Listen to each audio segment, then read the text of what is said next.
मत रो बहू, मत रो। बहुत रो लिया तूने। अब हमें राजीव वो करने के लिए मजबूर कर रहा है जो हम नहीं करना चाहते थे।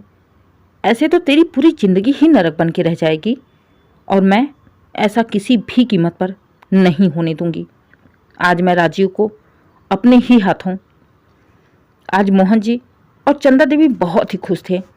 उनके इकलौते बेटे राजीव की शादी जो थी, उन्होंने कोई भी कसर नहीं छोड़ी थी। बारातियों के स्वागत से लेके घरातियों तक की सारी सुख सुविधाओं का ध्यान रखा था। पूरा घर दुल्हन की तरह सजा हुआ था। चंदा जी आज खुद दुल्हन जैसी लग रही थी। आज बेटे की शादी की खुशी में उन्होंने भी खूब जमकर श्रृंगार किया था। जैसा कि रमेश जी और चंदा जी ने सोचा था बेटे की शादी धूमधाम से कराने की, वैसे ही धूमधाम से संपन्न भी हुई और अंकिता उनके घर की बहू बन के आ गई। अंकिता देखने में काफ़ी सुंदर थी, पढ़ी लिखी, सभ्य परिवार की, बड़े परिवार से आई थी। अंकिता उसे अपने आप को इस छोटे से परिवार में ढालने में कोई भी परेशानी नहीं हुई। वो सब कुछ अच्छे से चल रहा था। शादी के 5 साल भी बड़े ही हंसी खुशी से निकल गए कि अचानक ही राजीव कुछ अजीब सी हरकतें करने लगा। अब वो सुबह जल्दी जाता और रात को लेट तक आता था। कभी कभी तो वो शराब भी पी कर आता था, जिसके चलते अंकिता से अक्सर उसकी लड़ाइयाँ होती रहती थी। शराब तक तो सही था, कम से कम राजीव जैसा भी था अंकिता का था। लेकिन इधर राजीव कुछ दिनों से लड़कीबाजी भी करने लगा था। घर आने के बाद भी दिन रात बस फ़ोन पर ही चिपका रहता। पूछने पर साफ साफ कहता कि ऑफिस का फ़ोन है, तुम नहीं समझोगी। सुबह होते ही फ़ोन पर चिपक जाता और बातें करते करते ही तैयार होकर वो ऑफिस के लिए भी निकल जाता था। उधर से आता तो भी उसके कान में फ़ोन ही लगा रहता। जल्दी जल्दी वो कपड़े चेंज कर चाय पीकर फिर बाहर निकल जाता और गार्डन में टहलते हुए भी फ़ोन पर ही बातें करता रहता। दूर से फ़ोन पर बातें करने का तरीका देख ऐसा नहीं लगता कि वो ऑफिस में किसी सीरियस मैटर पर बातें कर रहा है। हरकतें तो ऐसी थी जैसे किसी लड़की से प्यारी मीठी बातें चल रही हो। अंकिता बेचारी घर के अंदर से ही राजीव की हरकतें देखती रहती थी। बहुत बार उसने राजीव को फ़ोन भी चेक करना चाहा, लेकिन उसे टाइम ही नहीं मिलता था। राजीव खुद अपने फ़ोन से कभी भी फ्री नहीं होता था, तो अंकिता को कहाँ से मिले। और जब कभी 1-2 बार फ़ोन हाथ में भी आ जाता तो उसे उसका पैटर्न ही नहीं पता रहता। अंकिता के मन में एक डर सा घुस गया था। उसके रातों की नींद भी खत्म हो चुकी थी। कहते हैं ना, औरतें अपना सब कुछ बांट सकती हैं, लेकिन अपना पति, अपना सुहाग, वो मरते दम तक भी बांटने के लिए तैयार नहीं होती हैं। बस यही डर अंकिता के मन में भी था कि कहीं रोहित किसी और लड़की के चक्कर में तो नहीं पड़ गए। रात को जब अंकिता सो जाती, रोहित बाहर से ही टहल के आता और अंकिता के बगल में लेट जाता।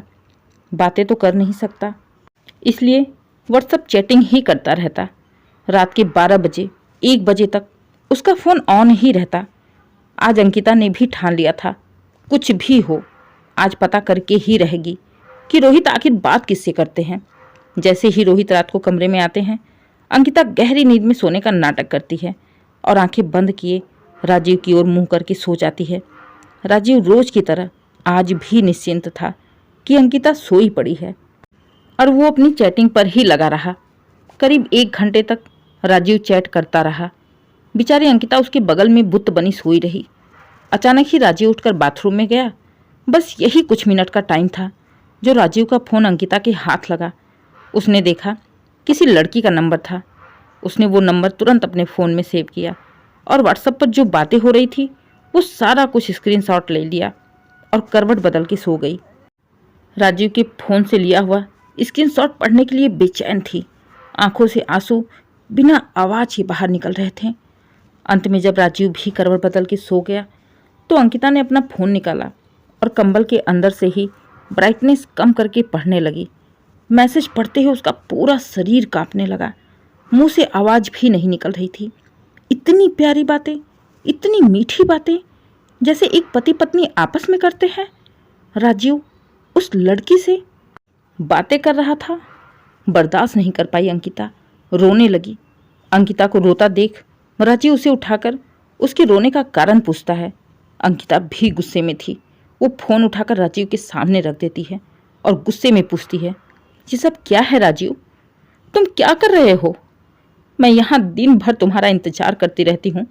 रात को तुम मुझसे प्यार से 2 मीठे बोलने की बजाय फोन में घुसे रहते हो, ये सब करने के लिए। राजीव, मैं मर गई हूँ जो मेरे जीते जी ऐसी हरकतें कर रहे हो। देखो अंकिता, अब जब तुम सब कुछ जान गई हो तो उसे समझने की कोशिश भी करो। वो मेरे ऑफिस की लड़की है। उसे बस मैं बहला फुसला कर इसलिए रखता हूँ ताकि मुझे वो अंदर की खबर दे। तुम्हें नहीं पता ऑफिस में कितना मेरे खिलाफ राजनीति हो रही है। मुझे अपनी नौकरी भी तो बचानी है। तुम इन सबको दिल पर मत लो, इसमें कोई भी सच्चाई नहीं है। ये तो बस मैं उसे बहकाने के लिए कर रहा हूँ। राजीव, आप किसे पागल बना रहे हो? बहकावे के लिए दिखाया गया प्यार और सच्चाई के लिए दिखाया गया प्यार, दोनों में जमीन आसमान का अंतर होता है। आप उसके दिखावे के प्यार में इतने पागल हो गए हो कि आपको अपनी बीवी की खोज खबर तक नहीं रहती। मुझसे आप सच्चा प्यार करते हो ना? कितना टाइम देते हो आप मुझे? और आप उससे झूठा प्यार करते हो ना? दिन रात उसके साथ चिपके रहते हो फोन पर। देखो अंकिता, ज़्यादा रोने धोने की ज़रूरत नहीं है। ये नाटक फैलाकर तुम्हें कुछ भी नहीं मिलने वाला। एक बार बता दिया ना, ऑफिस का मामला है, तुम नहीं समझोगी। समझना है समझो, नहीं समझना है मत समझो। मैं तुम्हें समझाता हुआ नहीं फिरूंगा। और अगर तुम्हें ऐसे ही रहना है, नहीं समझना है, तो जो मर्जी वो करो, मुझसे मतलब नहीं है। कहते हुए राजीव तुरंत करवट बदल के सो जाता है। बेचारी अंकिता पूरी रात रोती रहती है। अगले दिन मुरझाई सी उठी। घर के कामों में उसका बिल्कुल भी मन नहीं लग रहा था। फिर भी वो जैसे तैसे सास ससुर के लिए, जो उसे माँ बाप की तरफ प्यार करते थे, उनके लिए खाना बनाई, घर का काम करी, बच्चों को स्कूल भेजा। राजीव उल्टा ही अंकिता पर नाराज़ था कि उसने उसका फ़ोन क्यों छुआ। राजीव के जाने के बाद अंकिता ने अपनी सास को रो रो कर सारी बात बताई। बेटे की हरकतें सुन चंदा देवी परेशान हो गई थी। अंकिता को वो अपनी बहू नहीं बेटी मानती थी। उन्होंने कहा, बहू तुम परेशान मत हो, शाम को राजीव जैसे आएगा हम उसे समझाने की कोशिश करेंगे, बात करेंगे उससे। और शाम को जैसे ही राजीव आया, चंदा देवी ने उससे बातें करी। राजीव का गुस्सा तो जैसे 7वें आसमान पर पहुंच गया। वो माँ पर ही चिल्लाने लगा, साथ साथ अंकिता पर भी चिल्लाने लगा। तुम्हारी हिम्मत कैसे हो गई? तुम मेरे परिवार वालों के सामने मुझे बेइज्जत करने पर तुली हो। बताया था ना मैंने तुमसे कि ऑफिस की बातें हो रही है, इसके बावजूद भी तुम समझने को तैयार नहीं हो। तो जो करना है कर लो। अब तो तुमने मेरी इज्जत ऐसे ही उछाल दी। करूंगा मैं बात, देखता हूं मेरा क्या बिगाड़ लेती हो। साफ साफ 2 टूक सा जवाब दिया राजीव ने। टूट गई थी अंकिता। अंकिता राजीव की हरकतों से रो रो के उसकी हालत खराब हो गई थी। बरसों की बीमार दिखने लगी थी अंकिता। अंकिता की हालत देख चंदा देवी घुट घुट कर रह जाती। उन्होंने बहुत बार राजीव को समझाने की कोशिश की, लेकिन राजीव पर तो जैसे एक अलग ही नशा हुआ था। वो किसी की बात समझने के लिए बिल्कुल भी तैयार नहीं था। जितना सब लोग उसे उस लड़की से दूर रहने के लिए कहते हैं, उतना ही वो सबसे लड़ के झगड़ के अकेले कमरे में जाकर बैठ उससे बातें करता रहता। राजीव का नशा इस कदर बढ़ गया कि उसने नौकरी पर भी ध्यान देना छोड़ दिया। ना घर पर ध्यान देता, ना नौकरी पर ध्यान देता। दिन रात तो उस लड़की की मीठी बातों में ही फंसा रहता, उसके ऊपर पैसे खर्च करता। हालत ये हो गई कि राजीव की नौकरी भी छूट गई। अब वो बिल्कुल ही अकेला हो गया था। अब तो जैसे उसे और भी छूट मिल गई थी। वो दिन रात अब बाहर वाले कमरे में बैठा उस लड़की से बातें करता रहता। बेचारी अंकिता पति के साथ होते हुए भी अकेली थी, तन्हा थी। चंदा देवी जब भी कुछ कहती, राजीव तुरंत चिल्लाने लगता, चीखने लगता, यहाँ तक कि खुद का ही सर पीटने लगता, जिससे कि चंदा देवी डर जाती। आंखों में आंसू लिए बेचारी चुपचाप कमरे से बाहर आ जाती। राजीव को दीन दुनिया की कोई भी खबर नहीं थी। घर में, परिवार में अंकिता के साथ क्या हो रहा है, उसके ऊपर क्या बीत रही है, किसी भी चीज़ की कोई भी खबर नहीं थी। या तो फ़ोन पर लगा रहता या बाइक उठाकर सीधे कहीं चला जाता। बस यही हो गया था राजीव का डेली का रूटीन। पति को अपने सामने ही किसी दूसरी गैर औरत से बात करते हुए, वो भी इतनी मीठी मीठी, कौन सी औरत बर्दाश्त करेगी जो अंकिता कर पाती। अंदर ही अंदर घुटती हुई अंकिता बीमार रहने लगी, दिन रात रोती रहती, आंखों के नीचे काले गड्ढे पड़ गए। 28 की उम्र में ही 38 की दिखने लगी थी। अंकिता का रोना, अंकिता की बेचैनी, उसका दुख, तकलीफ ना चंदा देवी देख पाती, ना मोहन जी देख पाते। मोहन जी तो कितनी बार ही राजीव को समझाने के चक्कर में उसके ऊपर चीखते चिल्लाते, लेकिन जैसे राजीव को किसी की बातों का कोई असर ही नहीं होता। वो बस दिन रात उस लड़की से फ़ोन पर बातें करता या बाइक लेकर निकल जाता अपने पैसे उड़ाने। जब खुद की सेविंग ख़त्म हो गई तो माँ बाप से पैसे का डिमांड करने लगा, और जब चंदा देवी मोहन जी उसे पैसे नहीं देते तो पैसों को लेकर वो घर में ही तहलका मचा देता, तोड़ फोड़ करने लगता, चीखने चिल्लाने लगता, जिससे तंग आकर चंदा जी उसे पैसे दे देती और वो पैसे लेकर खुशी खुशी घर से बाहर चला जाता।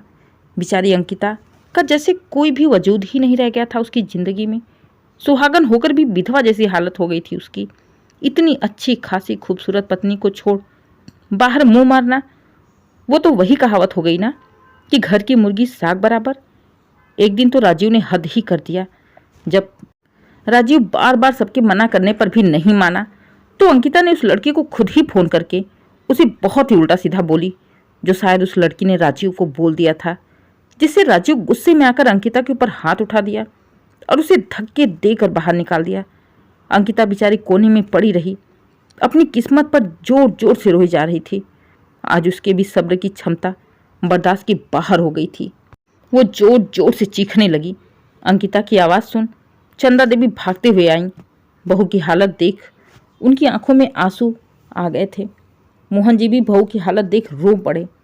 चंदा देवी रोते हुए कहने लगी, जाने किसकी नज़र लग गई हमारे परिवार को। अच्छा खासा हंसता खेलता हुआ परिवार आज टूट गया, बिखर गया। बहू की हालत देख चंदा जी उसके पास जाती हैं। सास का प्यार पाकर अंकिता और भी टूट जाती है और वो चंदा देवी को पकड़ के रोने लगती है।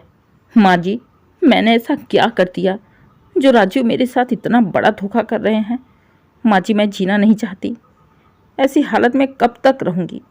नहीं बेटा, इतनी जल्दी इतना बड़ा फैसला नहीं करते, तुम्हें जीना होगा हमारे लिए।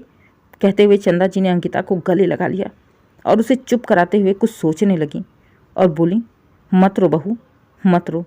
हमें राजीव वो करने के लिए मजबूर कर रहा जो हम नहीं करना चाहते थे। ऐसे तो तुम्हारी ज़िंदगी और भी नरक बन जाएगी। इसलिए मुझे अपने हाथों से ही राजीव को आज इस घर से, इस जायदाद से, अपनी पूरी प्रॉपर्टी से बेदखल करना ही होगा। जब उसके पास ना पैसे रहेंगे, ना रहने को छत रहेगा, जब वो बिल्कुल ही अकेला हो जाएगा, तब उसके ऊपर से उस लड़की का नशा उतरेगा। देखते हैं वो लड़की भी उसे कितने दिन तक रखती है। कहते हुए चंदा जी ने मोहन जी को देखा। मोहन जी तुरंत ही वकील के पास जाकर सारा कुछ अंकिता के नाम कर देते हैं।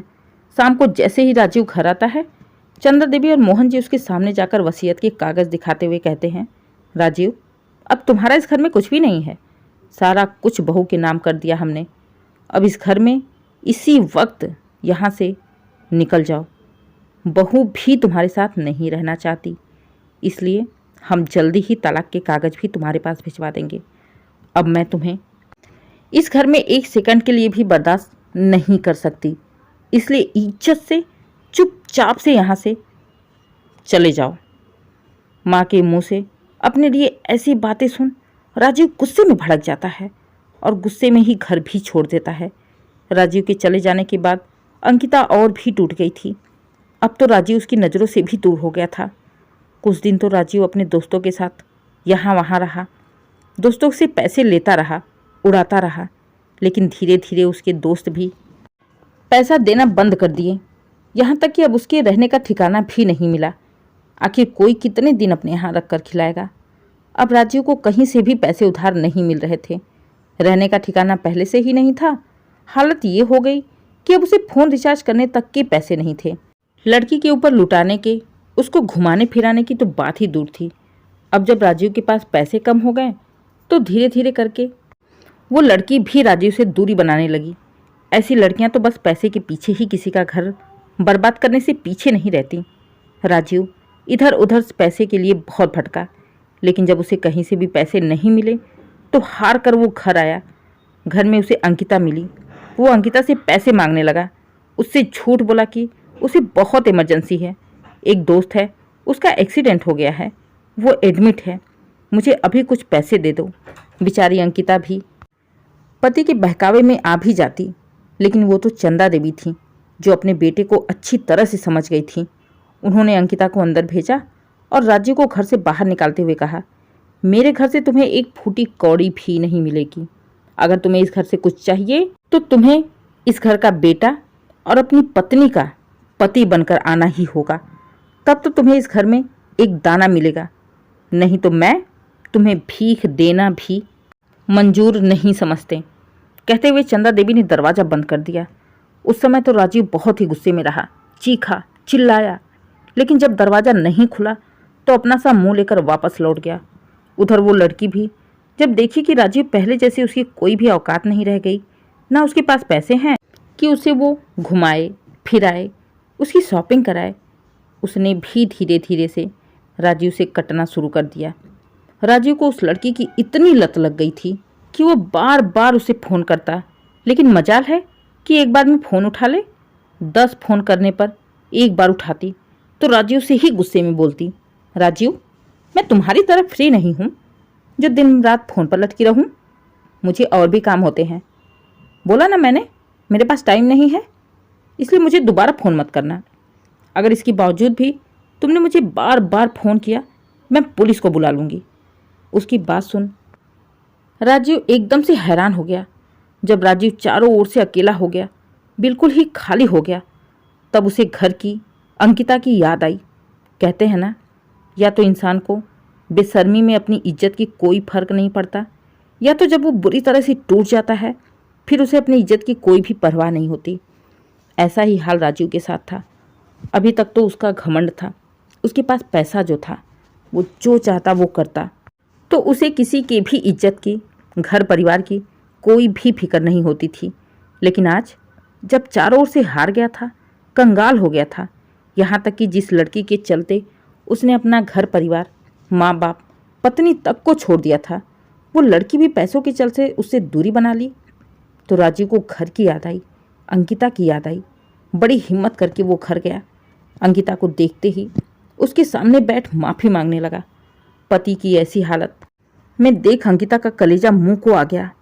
अंकिता ने राजीव को ध्यान से देखा। उसकी हालत भी कुछ ठीक नहीं थी।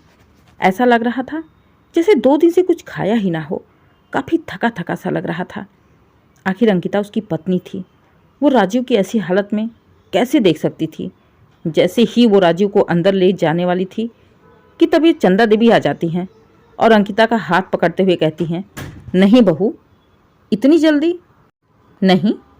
इसने तुम्हारे साथ जो कुछ किया, हमारी इज्जत के साथ जो खिलवाड़ किया, जब तक उसका एहसास इसे ना हो जाए इतनी आसानी से माफ़ी कैसे मिल जाएगी। माँ, मुझे सब एहसास हो गया, मुझे माफ़ कर दो, पहली और आखिरी गलती समझ के माफ़ कर दो। इसके बाद कभी भी शिकायत का मौका नहीं दूंगा। माँ, एक बार अपने इस नालायक बेटे को माफ़ कर दो। भाई, हम कौन होते हैं माफ़ी देने वाले? अगर तुम्हें माफ़ी मांगना है तो तुम अंकिता से मांगो। अंकिता की इच्छा होगी, उसने माफ़ कर दिया, हम भी माफ़ कर देंगे। कहते हुए चंदा देवी ने अंकिता की ओर देखा। अंकिता ने भी हाँ में सिर हिला दिया, क्योंकि वो अपने पति को बस वापस पाना चाहती थी। अंकिता की हाँ सुनकर चंदा देवी कुछ देर तक खड़ी सोचती रहीं, फिर थोड़ी देर बाद बोली, ठीक है, अगर अंकिता चाहती है कि तुम इस घर में वापस आ जाओ तो आ जाओ, मैं तो नहीं रोकूंगी। लेकिन मेरी एक शर्त है, मेरे पूरे घर में, इस प्रॉपर्टी में या जो कुछ भी है वो सब कुछ जैसे पहले बहू के नाम था वैसे ही रहेगा। तुम्हारे वापस आ जाने से या ना आने से हमारी वसीयत नहीं बदलने वाली। लेकिन माँ जी, लेकिन कुछ नहीं बहू, एक बार जो मैंने बोल दिया तो बोल दिया। जो इंसान एक बार धोखा दे सकता है उसे दोबारा धोखा देने में टाइम नहीं लगेगा। इसलिए गलती से भी कभी भी राजीव के बहकावे में आकर तुम सारा कुछ उसके नाम मत करना। फिलहाल तो अंकिता दोबारा से अपने पति को पाकर काफ़ी खुश हो गई थी। प्रॉपर्टी की तो उसे कोई लालच या इच्छा ही नहीं थी, लेकिन सास ससुर का कहा भी नहीं टाल सकती, जो उसके साथ दुख में खड़े थे। माँ बाप बनकर उनकी इच्छा का मान रखना भी तो जरूरी था।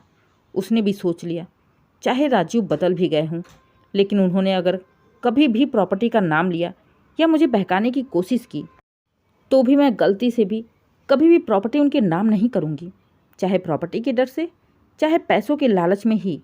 कम से कम राजीव अब कोई भी गलत कदम उठाने से पहले 100 बार सोचेंगे तो सही।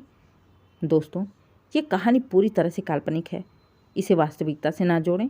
उम्मीद है कहानी आपको पसंद आई हो। अगर कहानी पसंद आए, कहानी को लाइक करें, शेयर करें, चैनल को सब्सक्राइब करें और कमेंट करके ज़रूर बताइए कहानी कैसी लगी। Please subscribe.